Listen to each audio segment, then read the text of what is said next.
तो जैसा कि हम जानते हैं कि जो बायोस्टैट्स होती है,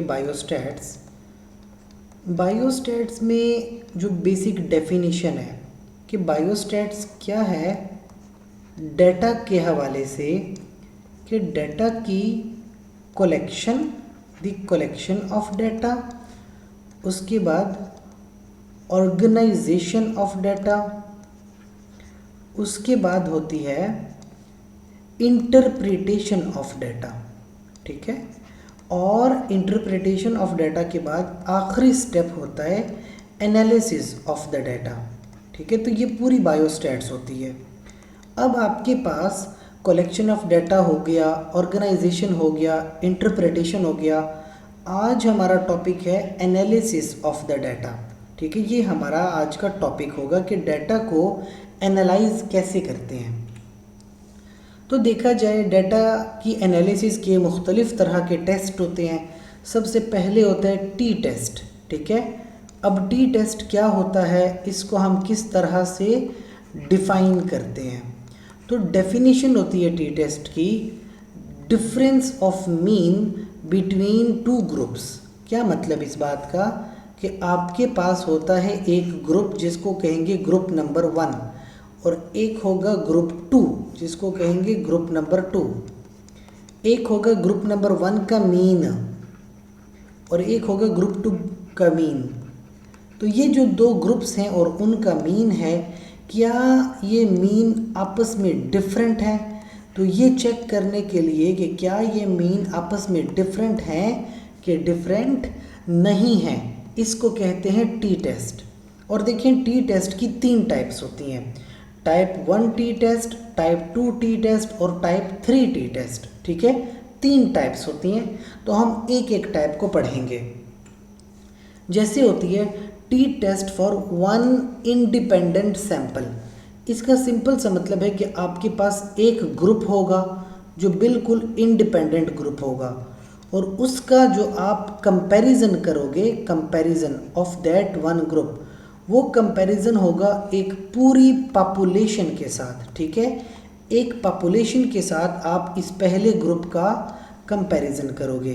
तो देखिए जो आपके पास एक ग्रुप होता है ना, ग्रुप का जो आपके पास मीन होता है, mean of the group, that is called X bar, जबकि मीन ऑफ द पॉपुलेशन कहलाता है म्यू।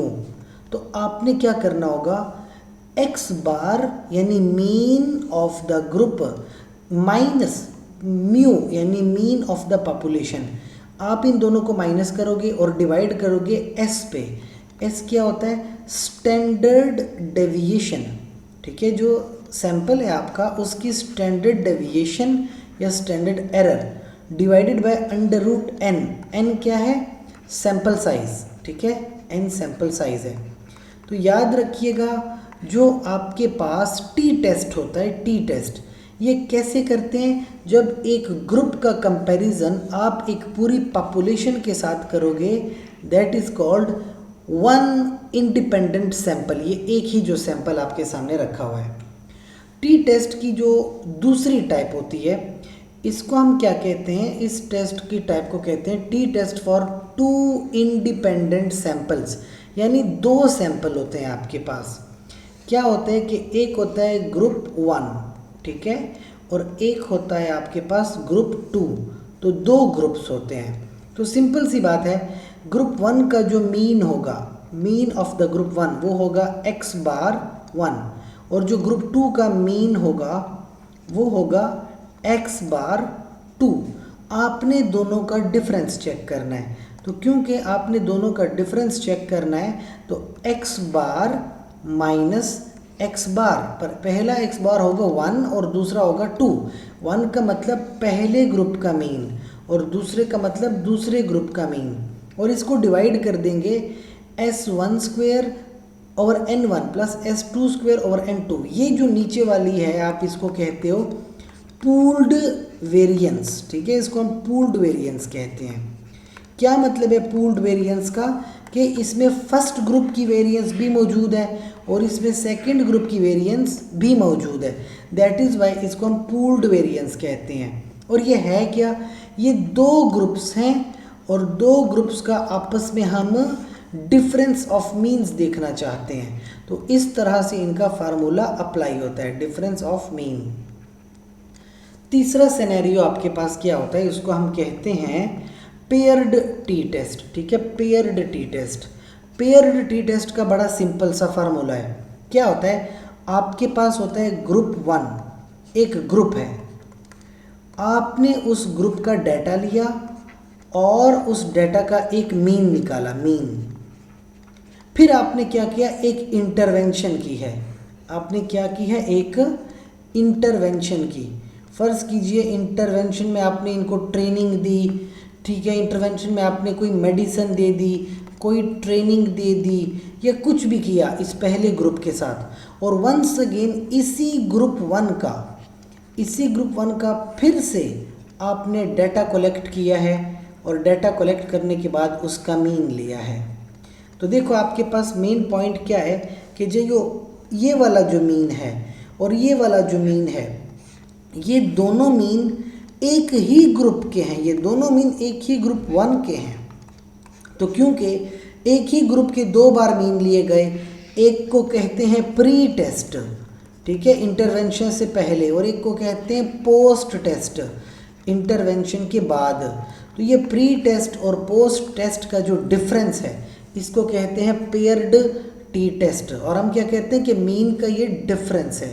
तो कैसे करेंगे, x1 से आप x2 को माइनस करोगे, ये जो पहला वाला है दैट इज़ x1 और ये जो दूसरे वाला है दैट इज़ x2। तो ऐसा है कि अगर आप x1 और x2 को माइनस करोगे, इसको xd कहेंगे। xd से मुराद है मीन डिफरेंस, और ये d0 क्या है, d0 होता है पॉपुलेशन के लिए, इसको हमेशा 0 ही रखते हैं, ठीक है। तो आप बेसिकली क्या कर रहे हैं, यहाँ पे आप एक ही ग्रुप का 2 डाटा है और उसका डिफरेंस चेक करते हो, divided by variance of the difference divide by √n। तो ये जो आपके पास एक फार्मूला बन जाता है, ये पेयर्ड टी टेस्ट का है। तो इस तरह हमें पता चला कि टी टेस्ट जो होता है वो 3 तरह का होता है, 1 सैंपल इंडिपेंडेंट, 2 इंडिपेंडेंट सैंपल्स और पेयर्ड टी टेस्ट। तो ये आप देख सकते हैं, ये जो इंटरवेंशन से पहले का डाटा x1 है और इंटरवेंशन के बाद का डाटा x2 है। तो ये सारा आपके पास डाटा है, और ये जब आपने इनका डिफरेंस लिया है तो ये डिफरेंस हो गया डी फॉर डिफरेंस। तो इस तरह से आप पेयर्ड टी टेस्ट करते हो। अच्छा, पेयर्ड टी टेस्ट के बाद एक और टेस्ट होता है, इसको कहते हैं काई स्क्वायर टेस्ट।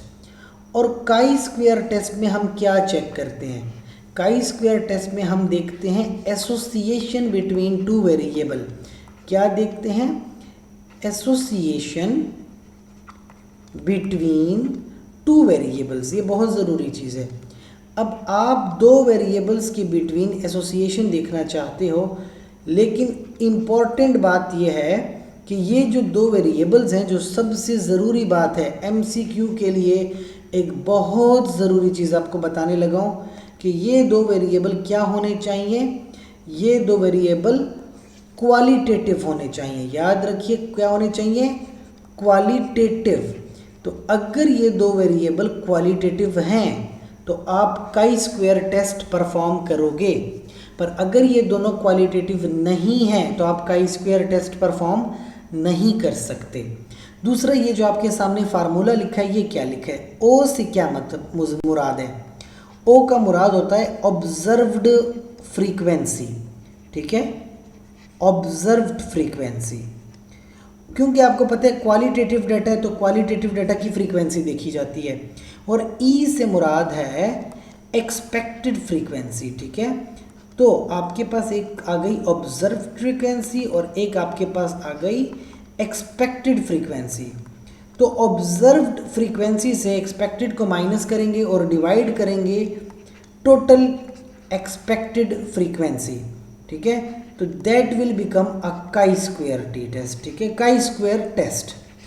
सो ये आपके पास इस फार्मूले के तहत 2 क्वालिटेटिव वेरिएबल के बीच क्या देखते हो आप, 2 क्वालिटेटिव वेरिएबल के बिटवीन एसोसिएशन देखते हैं। अच्छा, अगर आपके पास वेरिएबल क्वालिटेटिव ना हो तो फिर क्या होगा? अगर आपके पास क्वालिटेटिव वेरिएबल के बजाय क्वांटिटेटिव वेरिएबल हो गए, ठीक है, क्वांटिटेटिव, तो क्वांटिटेटिव वेरिएबल में हम क्या करेंगे? क्वांटिटेटिव वेरिएबल में हम कोरिलेशन का टेस्ट अप्लाई करेंगे, कोरिलेशन का टेस्ट। और कोरिलेशन दो तरह की होती है। देखिए, आपके पास दो वेरिएबल्स हैं, दो वेरिएबल, अगर तो ये दोनों वेरिएबल एक साथ इंक्रीज होते हैं तो ये पॉजिटिव कोरिलेशन है, और अगर ये दोनों वेरिएबल एक साथ डिक्रीज होते हैं तो ये भी पॉजिटिव कोरिलेशन है। लेकिन अगर ये दो वेरिएबल इस तरह से रिलेटेड हैं कि जब एक वेरिएबल इंक्रीज करता है तो दूसरा डिक्रीज करता है, या आप ये कह सकते हैं कि जब पहला वेरिएबल डिक्रीज करेगा तो दूसरा वेरिएबल इंक्रीज करेगा, that is called as negative correlation. और अगर दो वेरिएबल आपस में कोई एसोसिएशन नहीं रखते, that is called no relationship. तो इस तरह कोरिलेशन की तीन टाइप्स होती हैं। अब इसका फार्मूला देख लेते हैं। फार्मूले से पहले आप ये देखिए, कोरिलेशन रो से डिनोट की जाती है, इस चीज़ को कहते हैं रो। और रो आपके पास +1 भी हो सकता है और -1 भी हो सकता है। तो देखिए, बीच में तो ज़ीरो है, ज़ीरो से मुराद है कि नो रिलेशनशिप। पर अगर ये पॉजिटिव की तरफ जा रहा है तो यानी कि या तो दोनों वेरिएबल इंक्रीज होते हैं या दोनों ही वेरिएबल डिक्रीज होते हैं, तो इनका पॉजिटिव कोरिलेशन है। लेकिन अगर कुछ ऐसा हो जाए कि आपके पास नेगेटिव में वैल्यू आ जाए, यानी ये माइनस के अंदर अगर वैल्यू आ गई, तो इसका मतलब है कि जब एक इंक्रीज होता है तो दूसरा डिक्रीज होता है, तो नेगेटिव कोरिलेशन है। और ये कोरिलेशन का फार्मूला है, एक होता है x और एक होता है इसमें y।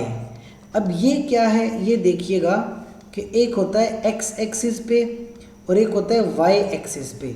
जो x एक्सिस पे होता है वो होता है इंडिपेंडेंट वेरिएबल, ठीक है, इंडिपेंडेंट वेरिएबल। और जो आपके पास y एक्सिस पे है वो आपका डिपेंडेंट वेरिएबल है, ठीक है, डिपेंडेंट वेरिएबल।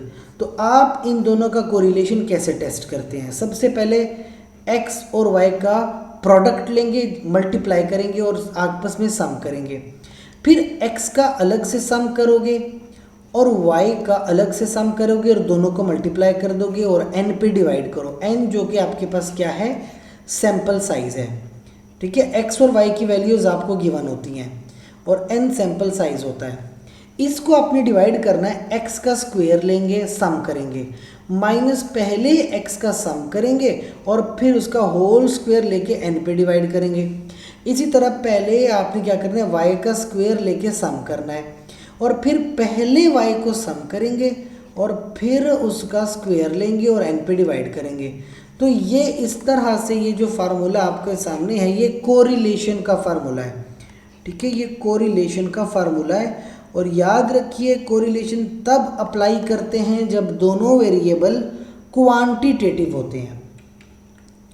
कोरिलेशन के बाद हमारे पास जो नेक्स्ट टेस्ट होता है, उस नेक्स्ट टेस्ट को हम कहते हैं रेग्रेशन, जो बताता है cause and effect. Cause and effect relationship जो है ये हमको पता चलता है रेग्रेशन की मदद से। अब रेग्रेशन है क्या? ये जो आपके स्क्रीन पे स्लोप दिखाई दे रहा है x एक्सिस और यहाँ पे y एक्सिस का, ठीक है ना, और ये बीच में स्लोप है ब्लू कलर की। ये क्या कहता है कि ये जो आपके पास बीटा वैल्यू है ना, बीटा वैल्यू यहाँ से यहाँ तक, ये जो बीटा वैल्यू है ये कहती है कि फॉर एवरी चेंज, जैसे जैसे आप इंडिपेंडेंट वेरिएबल में क्या करोगे, चेंज लाओगे, for every change in the x, for every change in the independent variable, आपके पास जो y का वेरिएबल है, y variable change accordingly, y variable भी चेंज हो जाता है। जैसे जैसे आप x को चेंज करते हो वैसे वैसे यहाँ से y भी चेंज हो जाता है, ठीक है। दैट्स वाई इसके बीच में कोरिलेशन है। और ये जो a है ये बिल्कुल इंटरसेप्ट है 0 तक, कि अगर आप x को 0 पे ले आओ, इंडिपेंडेंट को 0 पे ले आओ, तो y के साथ क्या होगा, तो इसको कहते हैं इंटरसेप्ट। और इसका फार्मूला क्या होता है, Y hat is equal to A plus B X. ठीक है, तो आपने y आपको दिया होता है और आपके पास x आपको दिया होता है, a प्लस बी है, इसमें a इक्वल हो जाएगा, a जो है a इक्वल हो जाएगा y बार माइनस बी एक्स बार। अब देखो y और x की वैल्यू गिवन होती है, b की वैल्यू कैसे फाइंड करोगे, तो b हो जाता है पहले x y को मल्टीप्लाई किया और फिर सम किया, फिर minus sum X sum Y over N, और फिर X square minus sum X whole square over N, यानी सारा x का फार्मूला है जिससे आपके पास b की वैल्यू आ जाती है। तो आपने क्या करना है, b की जो वैल्यू है इस फार्मूले में पुट करेंगे और a की वैल्यू निकाल लेंगे, तो इस तरह रेग्रेशन का फार्मूला आपका सेटिस्फाई हो जाता है। और आखिर में है एनोवा टेस्ट। सिंपल सी बात है, कभी भी आपके पास सैंपल 3 हो गए 1 2 3, तो 3 सैंपल या मोर देन 3 सैंपल, या तो 3 सैंपल हो जाएं या मोर देन 3 सैंपल हो जाएं, तो जो आप टेस्ट परफॉर्म करेंगे that test is called ANOVA test. ठीक है, इस टेस्ट को आप एनोवा टेस्ट कहते हो जब 3 या 3 से ज़्यादा सैंपल हो जाते हैं। अब इस 3 सैंपल में आप क्या करोगे, फर्स्ट सेकंड और थर्ड। सबसे पहले जो ये चीज़ चेक करते हैं कि इसकी वेरिएंस और इसकी वेरिएंस और इसकी वेरिएंस, क्या इन तीनों की वेरिएंस आपस में मुख्तलिफ है, ये चेक करते हैं। तो हमारे पास आती है variance between the group, group 1 group 2 और ग्रुप 3, क्या इन तीनों की वेरिएंस डिफरेंट है, और variance with in the group, क्या हर ग्रुप में अंदर अंदर वेरिएंस मौजूद है, ये देखते हैं, variance with in the group.